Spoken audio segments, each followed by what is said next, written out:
Hello, everybody. Got to put my eyeballs on so I can see.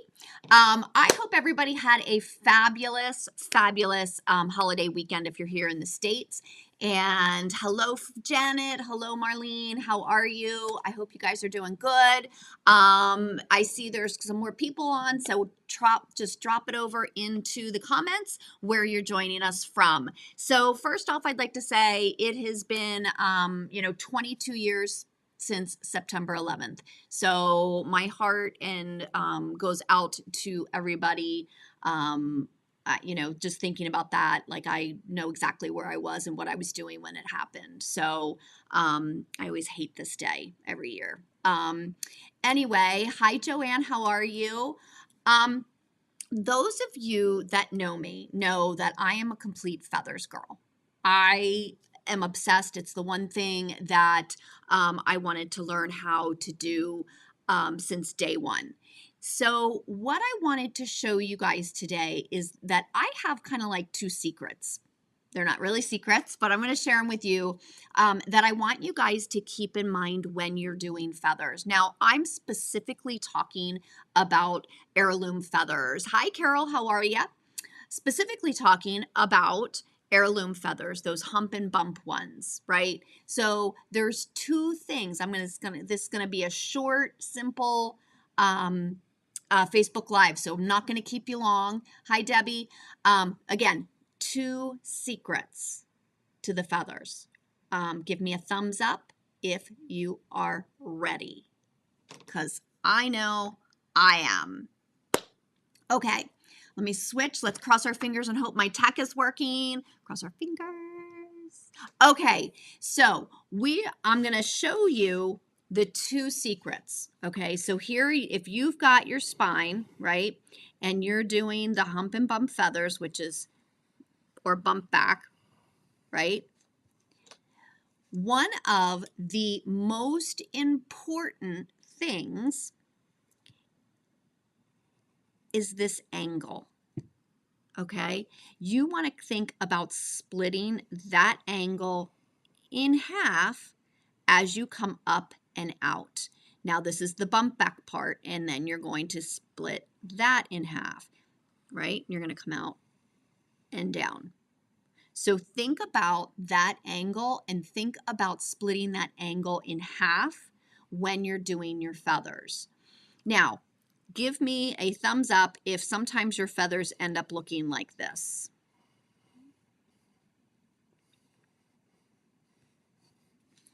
Right? So they become flat, and I'll tell you why they become flat. First off, when we've got our angle, you have to make a sufficient hook. Okay? You have got to get that hook.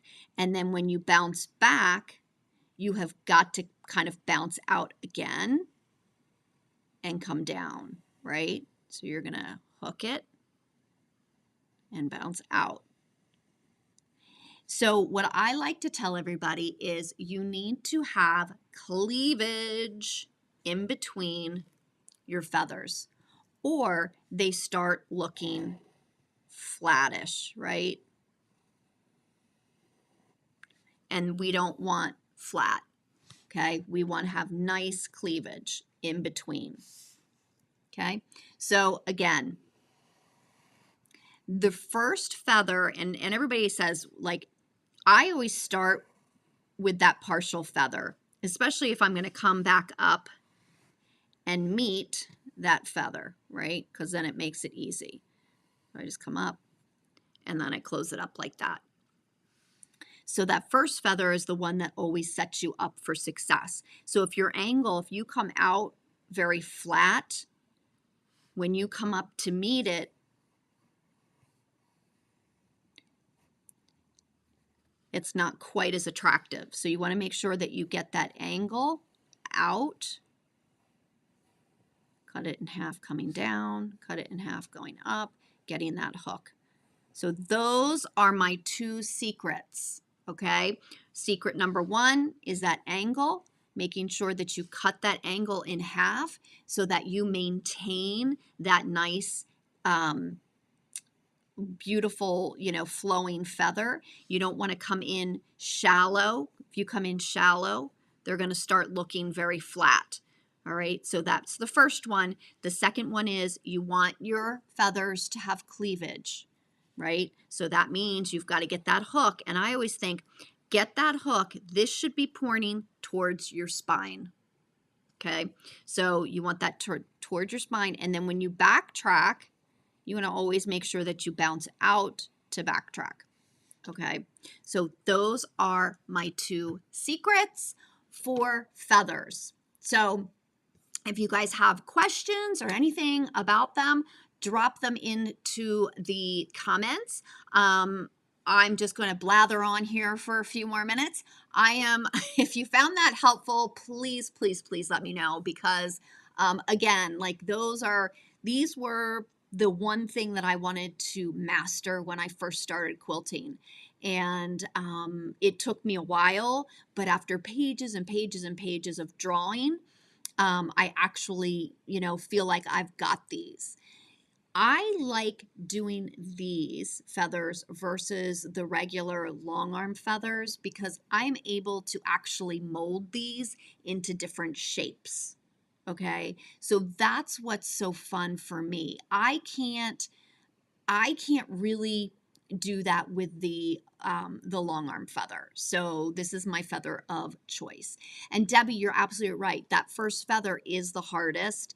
And sometimes it helps to actually draw that first feather in. Okay, so just with an air soluble pen, just kind of draw that first feather in and say, oh, is that going to be okay? But you're not the only one that first feather, especially in a wreath. A wreath is really difficult because that first feather is so important. Yep. Okay. So Marlene knew about splitting the angle and going out, but not coming back to the spine. Yep. So that really just helps you maintain that nice angle, and then your feathers kind of bloom out. So that's all I have for you guys. Hopefully hi Peggy from Southeast Texas. I see some people popping in there.